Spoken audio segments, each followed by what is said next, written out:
Hello there again, travelers, and welcome back to the end of time.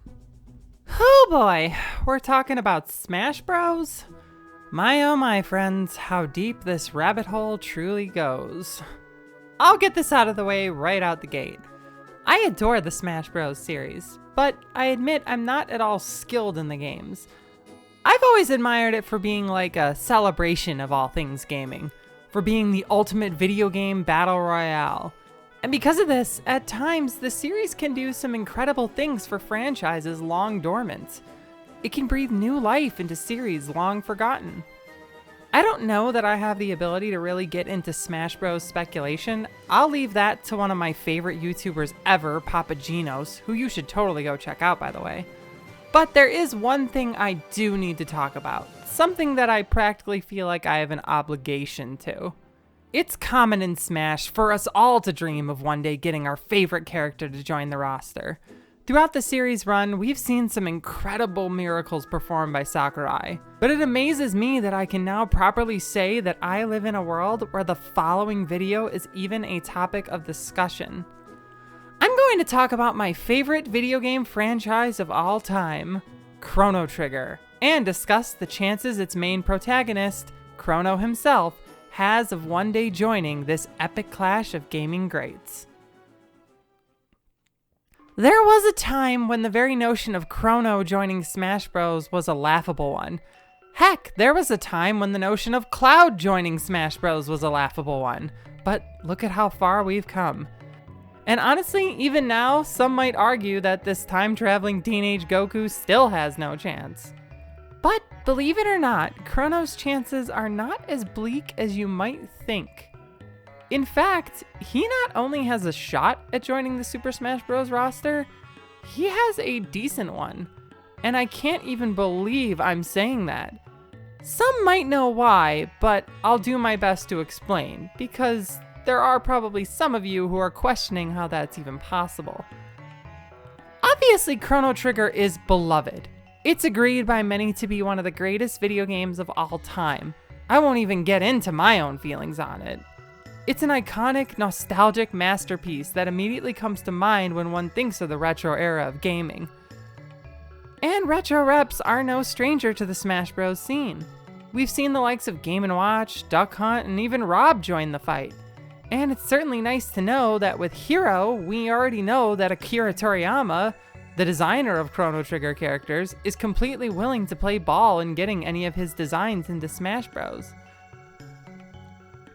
Chrono Trigger may be dormant, it may be somewhat lost to time, and it may not seem very relevant in this day and age, but its impact on the gaming industry, especially in Japan, is still felt today.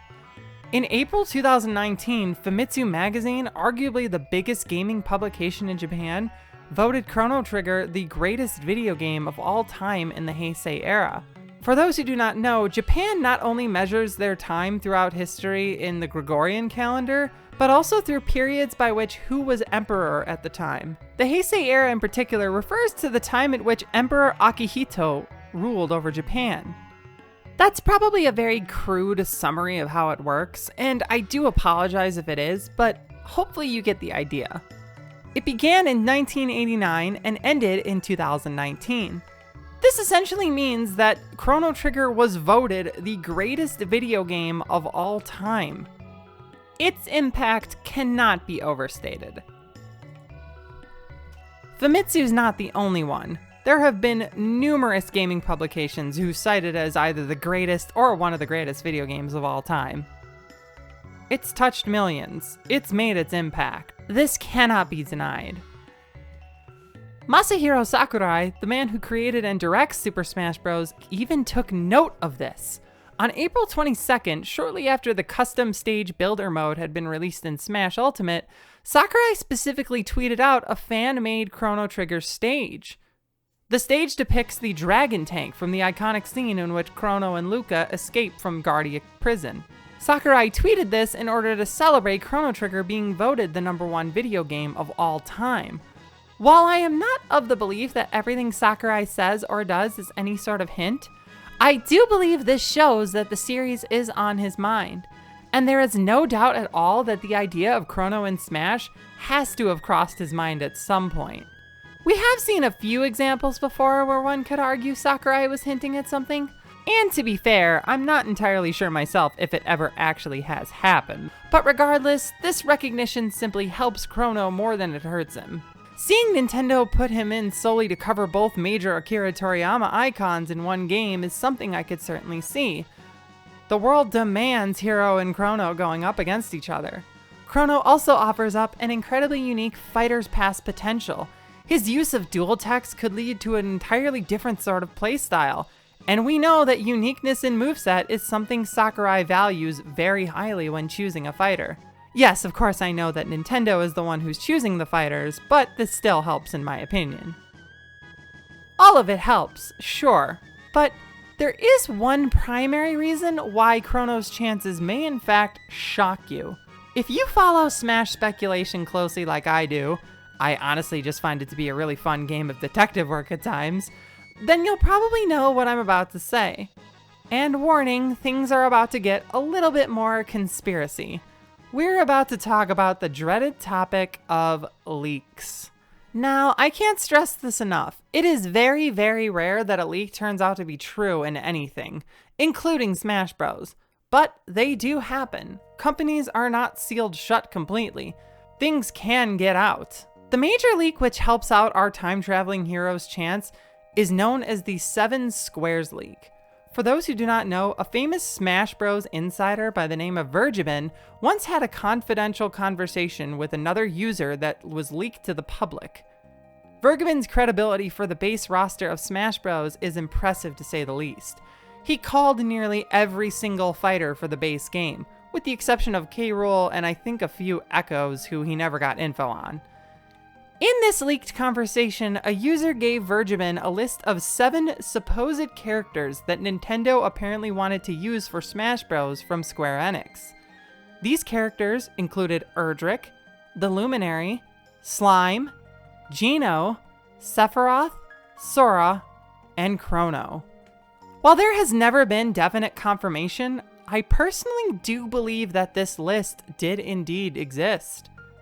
It was not meant to be seen by the public eye, but unfortunately, it's now well and truly out there. There's unfortunately nothing they can do about that now. Right off the bat, we know how the score has played out.